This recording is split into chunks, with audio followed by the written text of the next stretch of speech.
I'm here with Coach Bobby Gibson of the Eric Hamber Griffins after their exhibition loss, 1-point loss, 19-18 to Mosscroft. But Coach, talk a little bit about what you saw from your team today. The guys work really hard. We've come in and basically on 5 days of work, we put this together out here, and we see a lot of positives. We learned that we can move the ball a little bit, and it's just supposed to be a learning day for us. Can we throw it? Can we pass it? How does it look? And we're pretty happy with what we saw, I think. How do you like how the team has come together? Like you mentioned, you only had about 5 days of work, with the school strike affecting everything. What do you think about the way that they prepared themselves? You know what? It's been both a blessing and a curse for our program. I think it's definitely hurt our numbers a little bit this year. We always get a few stragglers within the first couple weeks or two of school, and we don't have time to have that this year.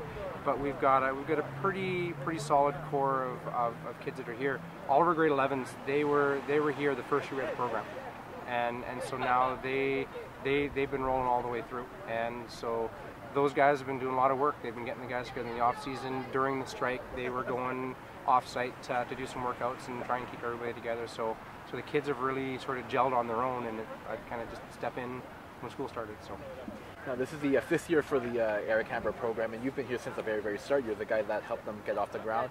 Tell me a little bit about how this team has grown in the last 5 years. Well, people know that we exist. I think that's probably one of the big things. We have grade 8 kids coming to the school looking for me, asking me about football, as opposed to me walking around the school saying, hey, you look like you weigh more than 150 pounds, you want to play football. And we're also heading into a place with experienced seniors, right? Our grade 11s, or sorry, our grade 12s, we don't have anybody that played as a grade 8 guy in grade 12, but they're experienced seniors, as opposed to picking kids out of the hallways saying, yeah, I'll give football a try, that are in grade 12 and never played before. So it's nice to have an experienced group. They provide a lot of leadership for practice, and we're not starting from the very bottom every time. So we're at least sort of starting from something. Even though you guys didn't come up with a win today, you guys came really close. You had a score on the very last play there. You called went for 2 points and just barely missed it. But what did you tell your guys after the game? Well, after the game, I just said, we're real proud of you guys. The way that they've worked. Our offensive line, we've got a guy who is in grade 12 this year, and he's still one of our smaller guys.